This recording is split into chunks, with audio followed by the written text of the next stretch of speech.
I've shot some footage over the last few days, and I haven't made a Tedium Unlimited out of it. And I've decided that I'm not going to. It's not that it isn't tedious enough. It is. It's plenty tedious. But I don't have the time. It's drifting on to the point now where if I do put it together, it's far enough back that things have changed, and it's just... And there's some things in there about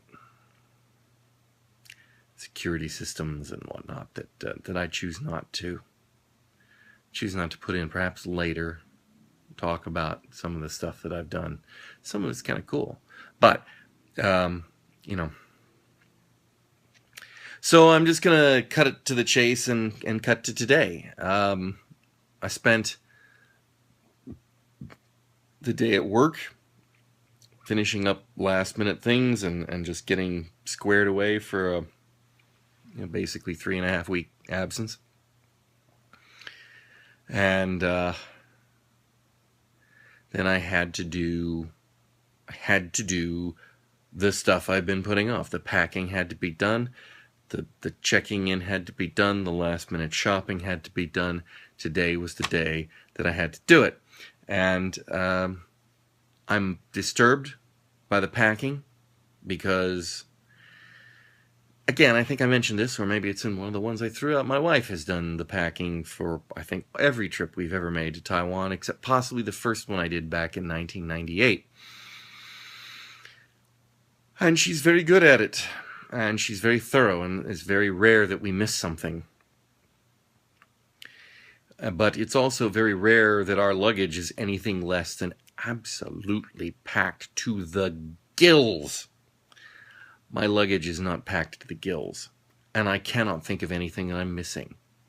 I have lists that I've put together. I have lists that she's put together. I've gone over those lists. I've got it. I've done the whole start at my feet and go, let's see, shoes, socks, up to my head, and I have everything in the luggage that I can think of in the luggage, and it's still got plenty of room. And it's not that I want to carry more stuff, it's just that I don't want to have forgotten something. So that's disturbing me. But there's little I can do about it except recognize that Taiwan is a generally first world country, and that I can get most things there. Like, for example, I'm not taking deodorant and toothpaste because I'll buy them there rather than having to bag them up and carry them through. It's just not worth the effort. So I think I'm packed and ready to go. I mean, there's a few last minute things, prescription medicines, and of course all the chargers for my electronic doodads, and those all have to go in at the last moment. Backed up all the computers, lock up all the data drives that contain, the family photos, videos, things like that. I've arranged the house sitting schedule. Mail has been put on hold. The whole cash for the trip, it's all, as far as I can tell, it's all done. So that's it. My friend David was over this evening. He gave me a second set of eyes, looking at stuff, seeing if I had everything, seeing if there was anything he could think of. There wasn't. We took my dog out to his vacation home, and then we went to have pizza.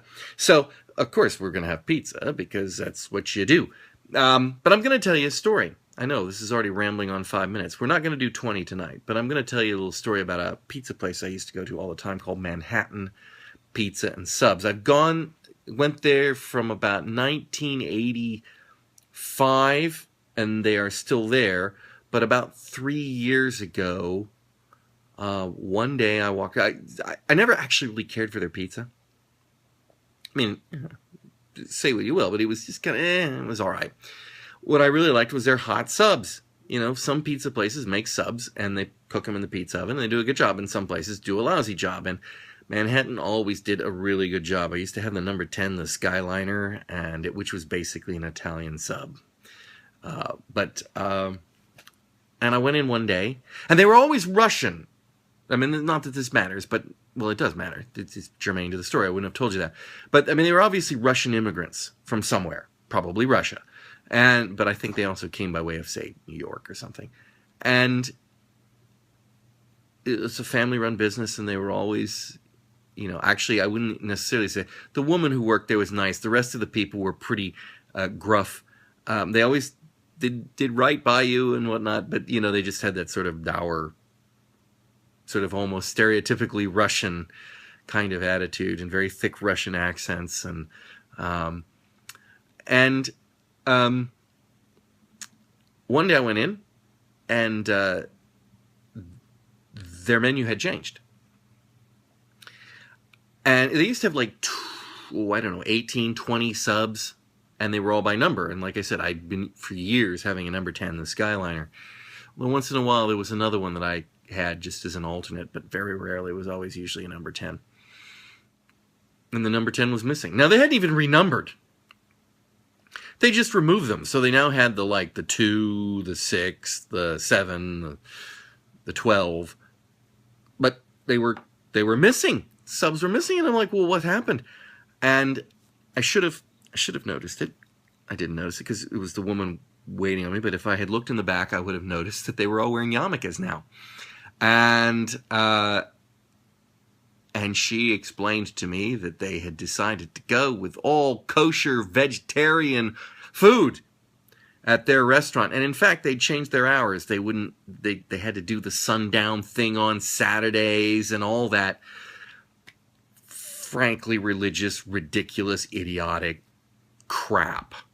You know, when your God tells you can only eat certain foods, that would be fine, I suppose, if there was such a thing as God. But since there isn't, it's just made up crap to inconvenience people, me specifically, which makes it all the worse. Anyway, so I think I had a slice of cheese pizza at that pizza place, and that's the last time I've been back. But I do periodically check because I've always assumed that they're either going to go out of business because they've got a stupid business model, or they're going to come crawling back to being proper carnivores. They haven't yet, which is a very sad thing. And what always gets me is that there's another one just down the street, King Solomon's Pizza, that's the same way. And you'd think that it would not be possible to support two kosher vegetarian pizza places within a mile of each other. Well, maybe 2 miles of each other. Anyway, I was thinking of them because we drove past them on the way to pizza. And you know, about 2 miles down the road, we came across another pizza place that we'd never heard of before. It's a new one, La Bella. And so we thought, well, we'll try that on the way back from dropping off the dog. And we pulled into La Bella, and it was nice and clean, and you know, big menu, lots of stuff. In fact, kind of a little bit weird because they had not only pizza and Italian food, but they also had like weird soups that you wouldn't expect, like French onion soup, and I should have been tipped off by all the yarmulkes that the people eating there were wearing. I just assumed that you know, there was a yarmulke convention in town, or that one of those synagogues or whatever had gotten out recently, and they'd gone to their favorite local pizza place in the neighborhood, and we ordered a pepperoni pizza, and they didn't bat an eye, and so we went to sit at our table, and I just happened to pick up a menu because I wanted to look at it, because then it caught my eye. They do Mexican food on the weekends. It's like, What a weird combination. So I grab the menu and I'm sitting at the table and I, right on the front of the menu, not on the restaurant, not on the sign, not anywhere, is that we are a kosher vegetarian as prescribed by some organization here in Phoenix. And I'm like, wait, he didn't bat an eye when I ordered pepperoni. Pepperoni's meat. And if you look through the list, it's like phony pepperoni, which probably would have killed David dead because he's allergic to so many things. So I ran up there because I could see they were just starting to make the pizza. And I ran up there and I said, hey, we just want a cheese pizza. Okay, just cheese.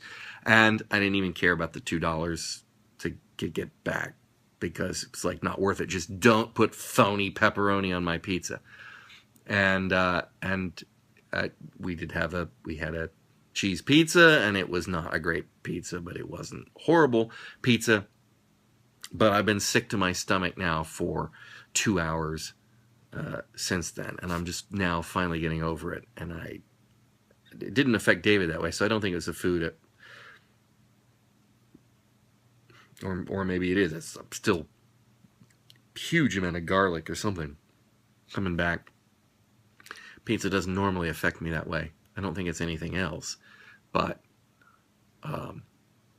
anyway, so my last pizza meal before leaving the United States has been spoiled by religious fanaticism again. And that makes three kosher, vegetarian, pizza, and Italian restaurants within the span of 4 miles along 7th Street in Phoenix.